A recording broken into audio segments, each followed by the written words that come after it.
just want to illustrate one of the many, many, many, many evil things about Amazon, Scamazon.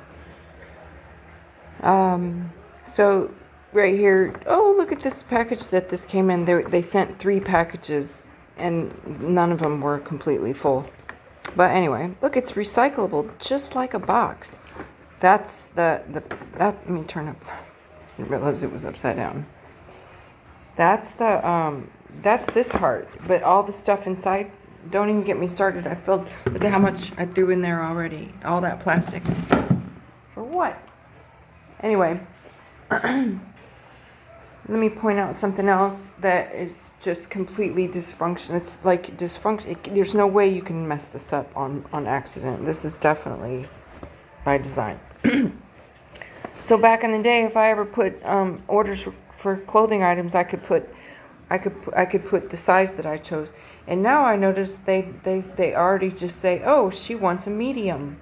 So I don't even have to check the size anymore. But I always do double check it to make sure it says medium before I place the order, and look what arrived.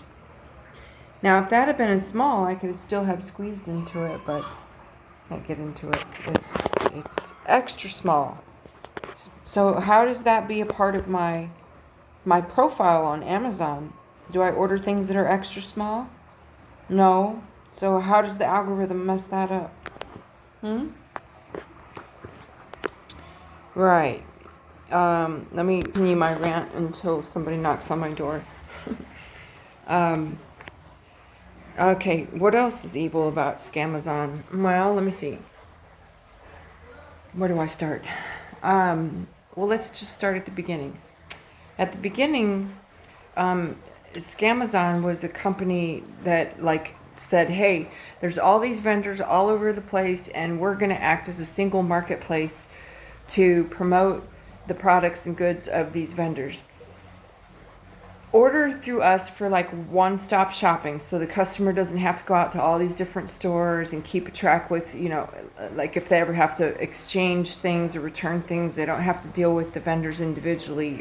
Amazon was designed as one-stop shopping. So if there was a problem with the order, you could just click on a button and type in a couple of words in Amazon, or pick up the phone and call Amazon, because back in the day they had people that answered the phone, and say, hey, the vendor didn't send this order, and Amazon would turn around and get on the vendor and say, where's the shipping, we call it confirmation number, shipping or whatever. Likewise for the billing, it was one-stop shopping. So Amazon would charge your card for a full sum of however many items were in your order. It would charge that amount to your credit card. And then if a vendor didn't fulfill an order, or if you canceled or sent something back, then they would adjust your credit card charge based on the date that you didn't receive the package, let's say, or the date that they received the package back, when you had to exchange something. Now, Scamazon has outsourced all of its roles, responsibilities to the customer to deal directly with each and every individual vendor. Some, if not all, of whom cannot be contacted. The only thing you can do, best case scenario, is leave a review. So if you didn't get your package, then you can only leave a product review. So that product review may or may not be posted. The last one I tried to post, it was denied. So basically the vendor doesn't get contacted. So basically making the customer, and then instead of just charging you one invoice and they do the bookkeeping about the items that are a part of that invoice, now they charge your card individually for each individual vendor, charging it may or may not match up to the price that you saw when you chose the item online, and it may or may not match up the name of the vendor or the description of the item that you bought. So it basically makes Of course, all the bookkeeping on your responsibility now, because you are the slave working for free for Amazon to do their bookkeeping. But then that's even a mission impossible task in many cases. Now,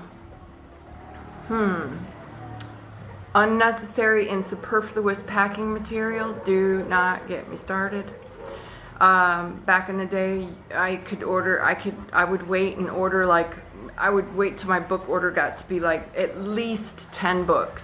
If not, if I wasn't in a hurry to get the book, it would be like sometimes 30 books in a box. And I would say, hold this and ship it all at one time, and reduce the so-called carbon footprint and whatever else is associated with multiple shipments, all the packaging and all that stuff. Now, they send absolutely nothing consolidated. Every single solitary item arrives individually, individual shipments and individual packaging. Now, wait, it gets even better. If the import fees, what? Am I a shipper? Am I supposed to know what the import fees are? You are a mass international marketplace working with mass international, multinational trading companies and shipping companies. But they'll ping your account. If you ever noticed this, they'll ping your account long after the order was fulfilled, and they'll say, oh, we're going to give you a credit of 17 cents. Or a credit of $4 and whatever credit it is, it's menial, it's tiny, right? And whatever credit, hang on, something making noise on my phone. And whatever credit is posted, I presume then if the shipping fees go up since that time, they can also debit my account. You know what? How about you just leave my account alone, Amazon? How about you just charge for the whole invoice, including the shipping, whatever the shipping quote was given to you at the time the shipment was prepared.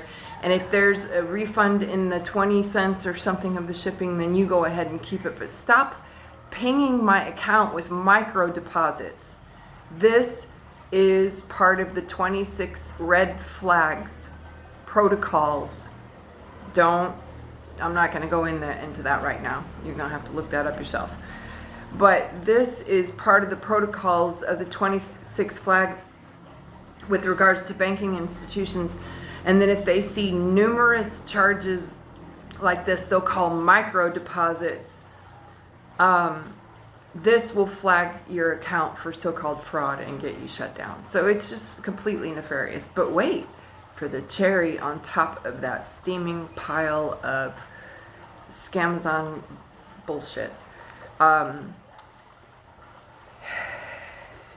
In the marketplace writ large, now, so obviously, clearly, Amazon's gotten out of the business of being a central one-stop shopping coordinator for the marketplace, and has moved on to other business activities such as Scamazon Web Service, which blocks all of my incoming phone calls from the States. All my calls going over VoIP are all blocked by Scamazon.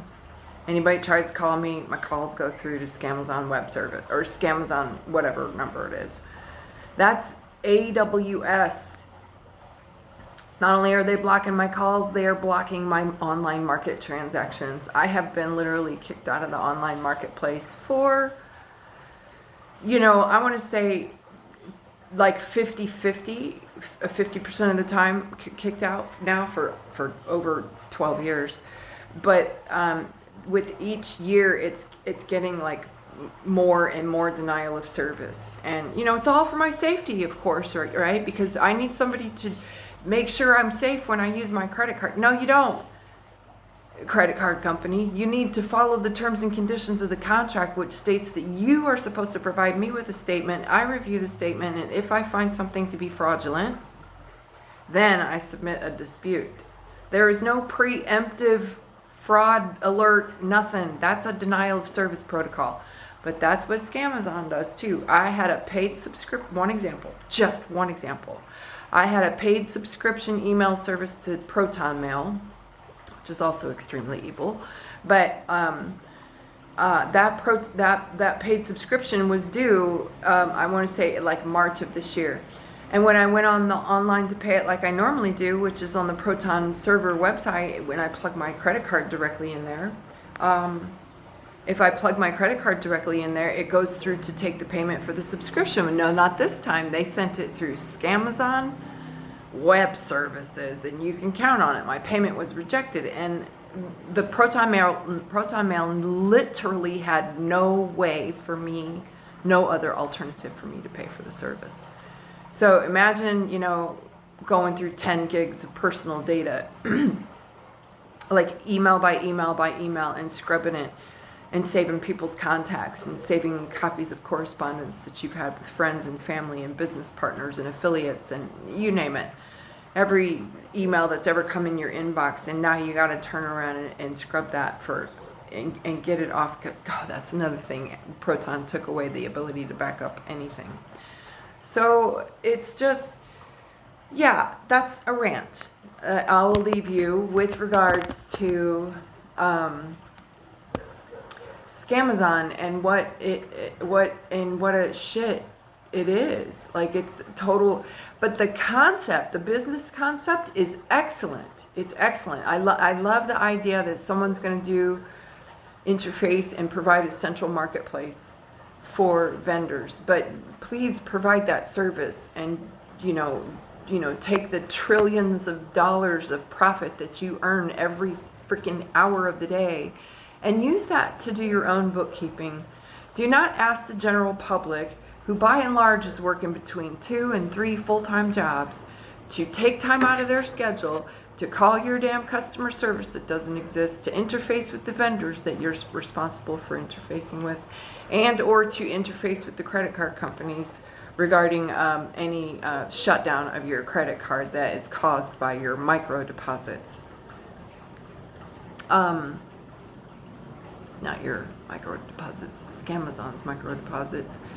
And just, like, and for God's sake, like, if somebody places one order and it has, say, 7 items in it, and I didn't click any buttons that say, I need this now, it's okay. Take your time. Yeah, that's fine. I'm not in a huge hurry for this stuff, right? If I was, I would have clicked the appropriate shipping.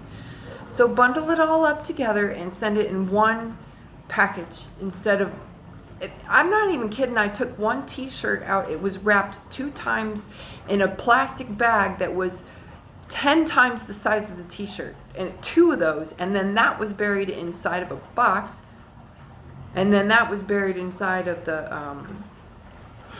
what's this thing called again? Let me turn this around. What's this called? Just like a box. Well, it's not. I mean, it's just like a box, but it's not really a box, because, inside of it is all this. So it's not recyclable, you twat. And while we're at it, this could be made with hemp and mycelium. It could be 1,000 times more durable and 0 pollution. So Scamazon, I just don't know what to say. Like, and this, I'm just, damn, I'm gonna close this.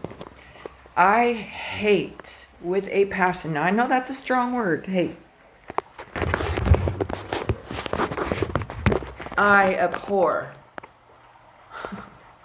shopping for clothes. It is torture for me.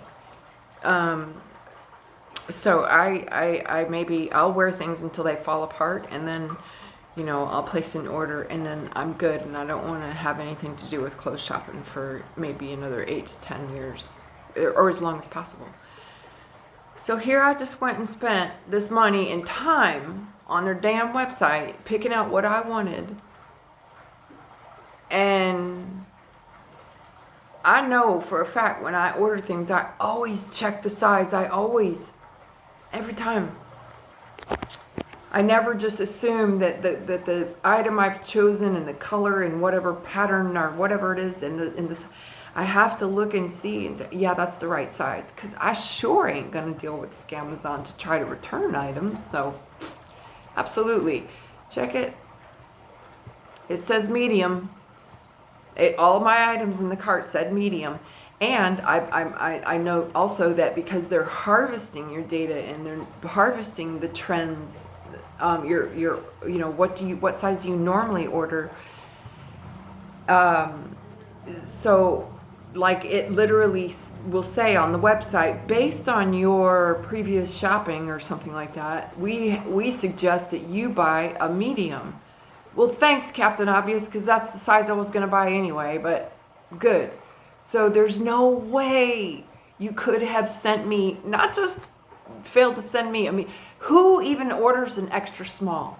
Who has a 20-inch waist? Let me show you what this looks like. That's a woman's skirt. Not a child's skirt, it's a woman's skirt. See how long that is? Look at that. It's... Who has a waist that's this much bigger than the length of their hand?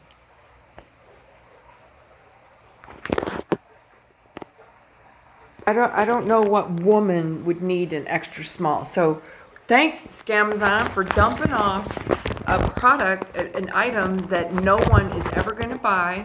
Yeah. Thanks for, that's the other thing they're doing. That's the other thing I forgot to mention.